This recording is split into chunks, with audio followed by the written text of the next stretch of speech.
നമസ്കാരം. ഞാൻ പിണറായി സർക്കാർ നോമിനേറ്റ് ചെയ്ത ഇപ്പോൾ നിലവിലുള്ള കേരള വഖഫ് ബോർഡിനെ പിരിച്ചുവിടണം എന്ന് ആവശ്യപ്പെട്ടുകൊണ്ട് ബഹുമാനപ്പെട്ട കേരള ഹൈക്കോടതി മുമ്പാകെ ഒരു പൊതു താൽപ്പര്യ ഹർജി ഫയൽ ചെയ്തിരിക്കുകയാണ്.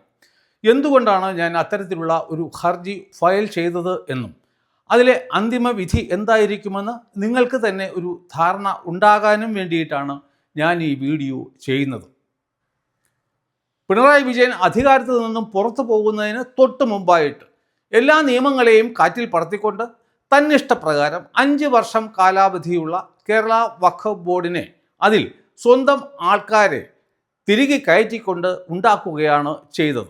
അത്തരത്തിലുള്ള നിയമവിരുദ്ധമായ ആ ബോർഡിനെ പിരിച്ചുവിട്ടുകൊണ്ട് ഒരു പുതിയ ബോർഡ് കോൺസ്റ്റിറ്റ്യൂട്ട് ചെയ്യണം എന്നാണ് എൻ്റെ ഹർജിയിലെ ആവശ്യം. 1995 മുതൽ 2025 വഖഫ് ഭേദഗതി നിയമം വരുന്നതുവരെ വഖഫ് ബോർഡിലേക്കുള്ള അംഗങ്ങളുടെ നിയമനം ഭാഗികമായിട്ട് തെരഞ്ഞെടുപ്പിലൂടെയും ഭാഗികമായി നോമിനേഷനിൽ കൂടിയും ആയിരുന്നു. അക്കാലത്ത് വഖഫ് ബോർഡിലെ അംഗങ്ങളുടെ മാക്സിമം എണ്ണം എത്രയാണ് എന്ന് നിജപ്പെടുത്തിയിരുന്നില്ല. കാരണം MP, MLA, ബാർ കൗൺസിൽ മെമ്പർമാർ ഇവരെയൊക്കെ സർക്കാരിൻ്റെ ഇഷ്ടപ്രകാരം 1 or 2 മെമ്പർമാരെ നിയമിക്കാം എന്നായിരുന്നു ചട്ടം. അതുകൊണ്ട് തന്നെ വഖഫ് ബോർഡിൻ്റെ മാക്സിമം എണ്ണം ഇത്ര ആയിരിക്കണം എന്ന് നിജപ്പെടുത്തിയിരുന്നില്ല. തിരഞ്ഞെടുക്കപ്പെട്ടിരുന്ന ഓരോ കാറ്റഗറിയെയും തിരഞ്ഞെടുക്കാൻ വേണ്ടി പ്രത്യേകം ഇലക്ടറൽ കോളേജ് ഉണ്ടായിരുന്നു. അതായത് MPമാരെ തിരഞ്ഞെടുത്തിരുന്നത് കേരളത്തിൽ നിന്നുള്ള മുസ്ലിം MPമാർ ആയിരുന്നു. അതുപോലെ തന്നെ ആയിരുന്നു MLAമാരുടെയും ബാർ കൗൺസിൽ മെമ്പർമാരുടെയും ഒക്കെ കാര്യം. മുത്തവല്ലിമാരുടെ തിരഞ്ഞെടുപ്പിൽ ഒരു പ്രത്യേകത ഉണ്ടായിരുന്നു. അതായത് വാർഷിക വരുമാനം 1 ലക്ഷത്തിൽ കൂടുതൽ ഉള്ള ഏതെങ്കിലും ഒരു വഖഫിലെ മുത്തവല്ലിയെ അതുപോലെയുള്ള അതായത് 1 ലക്ഷത്തിൽ കൂടുതൽ രൂപ വാർഷിക വരുമാനം ഉള്ള മറ്റ് വഖഫുകളിലെ മുത്തവല്ലിമാർ ചേർന്ന് തിരഞ്ഞെടുക്കുമായിരുന്നു. അവിടെ ഈ 1 ലക്ഷം രൂപയിൽ കുറവ് വാർഷിക വരുമാനം ഉള്ള വഖഫുകൾക്ക് ഒരു കാര്യവും ഇല്ലായിരുന്നു. അതുകൂടാതെ 4 പേരെ കൂടി സംസ്ഥാന സർക്കാരിന് നോമിനേറ്റ് ചെയ്യാൻ കഴിയുമായിരുന്നു. അതായത് ഷിയ, സുന്നി വിഭാഗങ്ങളിൽപ്പെട്ട ഓരോ മുസ്ലിം മത പണ്ഡിതർ, ജോയിൻറ്റ് സെക്രട്ടറിയിൽ കുറയാത്ത റാങ്കിലുള്ള ഒരു സംസ്ഥാന സർക്കാർ ഉദ്യോഗസ്ഥൻ, അതുപോലെ ടൗൺ പ്ലാനിംഗ്, ബിസിനസ് മാനേജ്മെൻറ്റ് അങ്ങനെയുള്ള മേഖലകളിൽ പ്രാവീണ്യം തെളിയിച്ച ഏതെങ്കിലും ഒരു പ്രൊഫഷണൽ, അങ്ങനെ 4 പേരെയും ഈ സംസ്ഥാന സർക്കാരിന് ഈ വഖഫ് ബോർഡിലേക്ക് നോമിനേറ്റ് ചെയ്യാൻ കഴിയുമായിരുന്നു. ആകെ അംഗങ്ങളിൽ കുറഞ്ഞത് 2 പേർ സ്ത്രീകളായിരിക്കണമെന്നും തിരഞ്ഞെടുക്കപ്പെടുന്ന അംഗങ്ങളുടെ എണ്ണം നോമിനേറ്റ് ചെയ്യപ്പെടുന്ന അംഗങ്ങളുടെ എണ്ണത്തേക്കാൾ എപ്പോഴും കൂടുതൽ ആയിരിക്കണമെന്നും എല്ലാ അംഗങ്ങളും ചേർന്ന് ഒരു ചെയർപേഴ്സനെ തിരഞ്ഞെടുക്കണമെന്നും ആയിരുന്നു വ്യവസ്ഥ.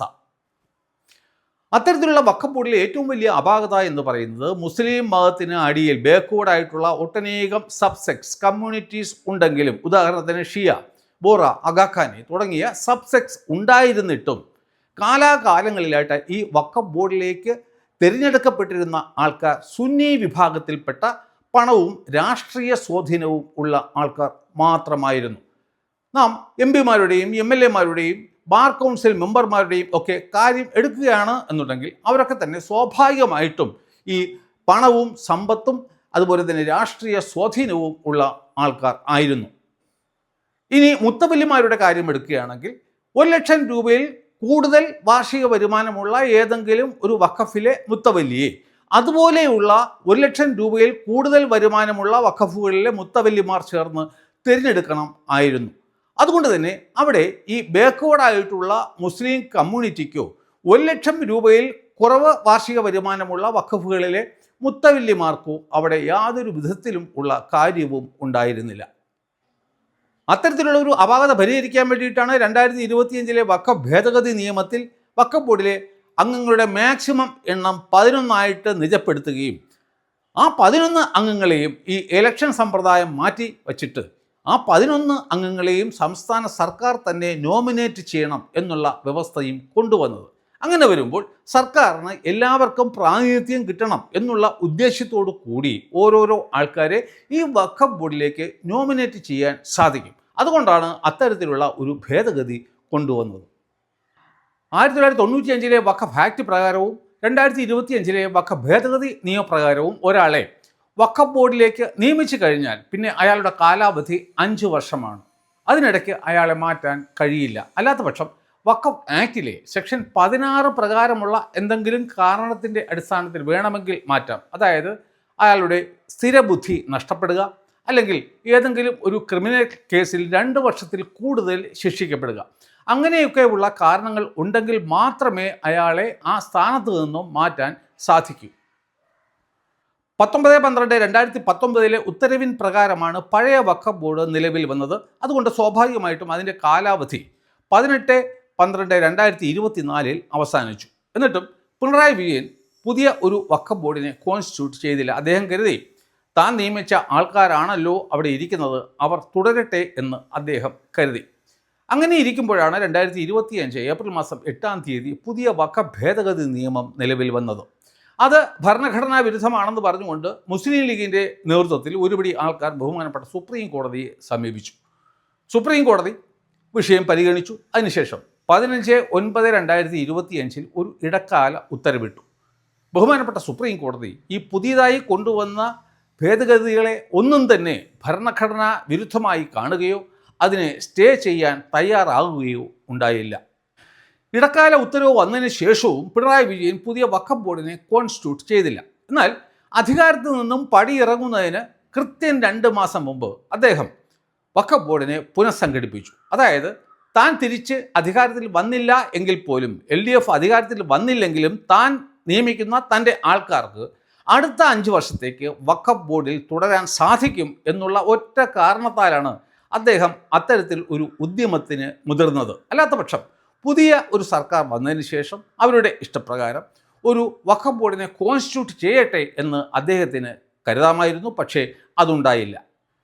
എന്നാൽ വഖഫ് ഭേദഗതി നിയമം ഒരിക്കലെങ്കിലും കൃത്യമായിട്ട് വായിച്ച ഒരാളായിരുന്നു ആ ഉത്തരവ് ഇറക്കിയത് എങ്കിൽ അത്തരത്തിലുള്ള ഒരു ഉത്തരവ് ഒരിക്കലും തന്നെ ഇറക്കുമായിരുന്നില്ല. കാരണം അത്രയ്ക്ക് നിയമവിരുദ്ധമായ ഒരു ഉത്തരവായിരുന്നു ഈ വഖഫ് ബോർഡിനെ പുനഃസംഘടിപ്പിക്കാൻ വേണ്ടി ഇറക്കിയ ഉത്തരവ്.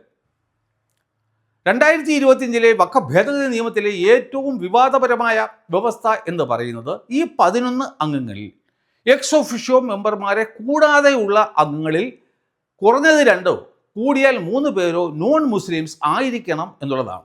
ഈ എക്സ് ഒഫിഷ്യോ മെമ്പേഴ്സ് എന്ന് പറയുന്നത് ഏതെങ്കിലും ഒരു ഓഫീസ് ഹോൾഡ് ചെയ്യുന്നതിൻ്റെ അടിസ്ഥാനത്തിൽ ഈ ബോർഡിലേക്ക് നിയമിക്കപ്പെട്ടാൽ അത്തരത്തിലുള്ള ആൾക്കാരെയാണ് എക്സ് ഒഫിഷ്യോ മെമ്പർമാർ എന്ന് പറയുന്നത്. ഉദാഹരണത്തിന് MP, MLA, bar council member, joint secretary to the government, അവരൊക്കെ തന്നെയും എക്സ് ഒഫിഷ്യോ മെമ്പർമാരാണ്.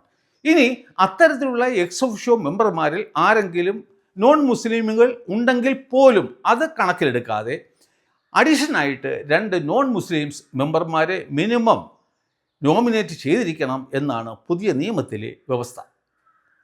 പുതിയ വഖഫ് ഭേദഗതി നിയമപ്രകാരം കോൺസ്റ്റിറ്റ്യൂട്ട് ചെയ്യുന്ന ഒരു ബോർഡിൽ ഒരു ചെയർപേഴ്സൺ, ഒരു MP, ഒരു MLA, ഒരു ബാർ കൗൺസിൽ മെമ്പർമാർ എന്നിവർ ഉണ്ടായിരിക്കണം.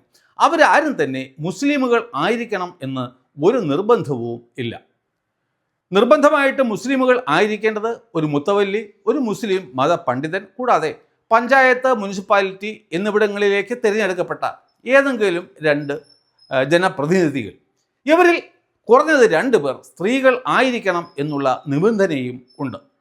അവരെ കൂടാതെ മറ്റ് 4 പേരെ കൂടി സംസ്ഥാന സർക്കാരിന് വഖഫ് ബോർഡിലേക്ക് നോമിനേറ്റ് ചെയ്യാം. അതായത് ഷിയ, സുന്നി വിഭാഗത്തിൽപ്പെട്ട ഓരോ മുസ്ലിം മത പണ്ഡിതന്മാർ. അതുപോലെ തന്നെ ബിസിനസ് മാനേജ്മെൻറ്റ് അല്ലെങ്കിൽ ടൗൺ പ്ലാനിംഗ്, റവന്യൂ, ഫിനാൻസ് എന്നീ മേഖലകളിൽ കഴിവ് തെളിയിച്ച ഏതെങ്കിലും ഒരു പ്രൊഫഷണൽ. അതുപോലെ തന്നെ ജോയിൻറ്റ് സെക്രട്ടറിയുടെ റാങ്കിൽ കുറയാത്ത ഒരു സർക്കാർ ഉദ്യോഗസ്ഥൻ. ഇതിൽ ഈ മുസ്ലിം മത പണ്ഡിതർ ഒഴികെയുള്ള ആൾക്കാർക്ക് വേണമെങ്കിലും നോൺ മുസ്ലിംസ് ആയിരിക്കാൻ കഴിയും. കൂടാതെ ഷിയ, ബോറ, അഗാഖാനി അങ്ങനെയുള്ള ബാക്ക്വേർഡ് കമ്മ്യൂണിറ്റീസ്, അങ്ങനെയുള്ള മുസ്ലിമുകൾക്ക് കേരളത്തിൽ പ്രവർത്തിക്കുന്ന വഖഫുകൾ ഉണ്ടെങ്കിൽ അവർക്കും പ്രാതിനിധ്യം നൽകണം എന്നാണ് ഈ പുതിയ വഖഫ് ഭേദഗതി നിയമം പറയുന്നത്. എന്നാൽ 4/2/2026 നിലവിലുണ്ടായിരുന്ന 11 വേക്കൻസികളിൽ 9 എണ്ണത്തിലേക്ക് മാത്രം നാമനിർദ്ദേശം നടത്തിക്കൊണ്ട് പിണറായി വിജയൻ സർക്കാർ ഉത്തരവ് പുറപ്പെടുവിച്ചു. നാം ഓർക്കേണ്ടത് ഈ പുതിയ നിയമം കൊണ്ടുവന്നത് തന്നെ ഈ മുസ്ലിം മതത്തിന് അടിയിലുള്ള എല്ലാ വിഭാഗങ്ങൾക്കും കഴിയുന്നത്ര പ്രാതിനിധ്യം നൽകാൻ വേണ്ടി ആയിരുന്നു. എന്നാൽ അങ്ങനെ നാമനിർദ്ദേശം ചെയ്യപ്പെട്ട 9 പേരും സുന്നി മതവിഭാഗക്കാർ മാത്രമായിരുന്നു എന്നുള്ള കാര്യമാണ് നാം പ്രത്യേകം ഓർക്കേണ്ടത്. അതുപോലെ തന്നെ 2 നോൺ മുസ്ലിം മെമ്പർമാരെയും നാമനിർദ്ദേശം ചെയ്തിരുന്നില്ല. അങ്ങനെ വഖഫ് നിയമത്തിന് തികച്ചും എതിരായ രീതിയിലുള്ള ഒരു പുനഃസംഘടനയാണ് പിണറായി വിജയൻ സർക്കാർ ചെയ്തത്. ഈ സുന്നി വിഭാഗം ഒഴികെ മറ്റാർക്കും തന്നെ അതിൽ പ്രാതിനിധ്യം നൽകുകയും ചെയ്തില്ല. ഒഴിച്ചിട്ട 2 തസ്തികകളിൽ ഒന്ന് ബാർ കൗൺസിൽ മെമ്പറിൻ്റേതും മറ്റൊന്ന് business administration, social work, revenue, finance ആ മേഖലയിൽ പ്രാവീണ്യം തെളിയിച്ച ഒരാളിൻ്റേതും ആയിരുന്നു. അങ്ങനെ 2 തസ്തികകൾ ഒഴിച്ചിട്ടതിലൂടെ ഇത് നോൺ മുസ്ലിംസിന് വേണ്ടി ഉള്ളതാണെന്നും അത് ഭാവിയിൽ അത്തരത്തിലുള്ള ഒരു നാമനിർദ്ദേശം നടത്തും എന്നുള്ള ഒരു പ്രതീതി ഉണ്ടാക്കിക്കൊണ്ടാണ് ആ ഉത്തരവ് ഇറക്കിയത്. അസംബ്ലി തെരഞ്ഞെടുപ്പിന് ജസ്റ്റ് 2 മാസം മുമ്പ് മാത്രമാണ് MLA കോട്ടായിൽ അന്ന് MLA ആയിരുന്ന 2 മാസം മാത്രം കാലാവധി ബാക്കിയുണ്ടായിരുന്ന കുഞ്ഞഹമ്മദ് കുട്ടി മാസ്റ്ററെ നിയമിച്ചത്. അതിനുശേഷം ഇലക്ഷൻ നടന്നു, അദ്ദേഹം ജയിച്ചില്ല. അങ്ങനെ അദ്ദേഹം MLA അല്ലാതായി തീരുകയും ചെയ്തു. എന്നാലും MLA കോട്ടയിൽ ഇപ്പോഴും അദ്ദേഹം വഖഫ് ബോർഡിലെ അംഗമായി തുടരുകയാണ്. വഖഫ് വിഷയങ്ങൾ കൈകാര്യം ചെയ്യുന്ന റവന്യൂ വകുപ്പിലെ ഒരു ജോയിൻറ്റ് സെക്രട്ടറിയെ ആയിരിക്കണമായിരുന്നു ഈ വഖഫ് ബോർഡിലേക്ക് നോമിനേറ്റ് ചെയ്യേണ്ടിയിരുന്നത്. എന്നാൽ അതിന് പകരമായിട്ട് വഖഫ് വിഷയങ്ങളുമായി പുലബന്ധം പോലും ഇല്ലാത്ത ലോ ഡിപ്പാർട്ട്മെൻറ്റിലെ ഒരു അഡീഷണൽ സെക്രട്ടറിയെയാണ് ഈ വഖഫ് ബോർഡിലേക്ക് നാമനിർദ്ദേശം ചെയ്തത്. നാം ഓർക്കേണ്ടത്, കേരളത്തിൽ മുസ്ലിം മതത്തിനടിയിൽ ഒട്ടനേകം ബാക്ക്വേർഡായിട്ടുള്ള ഉപമത വിഭാഗങ്ങൾ ഉണ്ടെങ്കിൽ തന്നെയും അവർക്കാർക്കും തന്നെ ഈ വഖഫ് ബോർഡിൽ യാതൊരു വിധത്തിലും ഉള്ള പ്രാതിനിധ്യവും നൽകിയില്ല. എല്ലാ അംഗങ്ങളും ഞാൻ നേരത്തെ പറഞ്ഞതുപോലെ സുന്നികൾ മാത്രമായിരുന്നു. അങ്ങനെ തത്വത്തിൽ കേരള വഖഫ് ബോർഡിനെ ഒരു സുന്നി വഖഫ് ബോർഡായി മാറ്റുകയാണ് ഈ പിണറായി വിജയൻ സർക്കാർ ചെയ്തത്.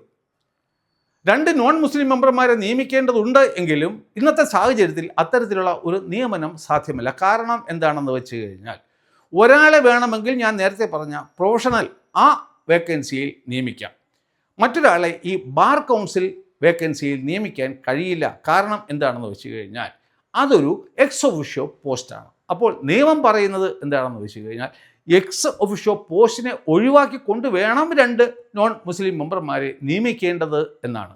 അപ്പോൾ ഇന്നത്തെ ആ സാഹചര്യത്തിൽ അത്തരത്തിലുള്ള 2 നോൺ മുസ്ലിം മെമ്പർമാരുടെ നിയമനം ഒരിക്കലും തന്നെ സാധ്യമല്ല.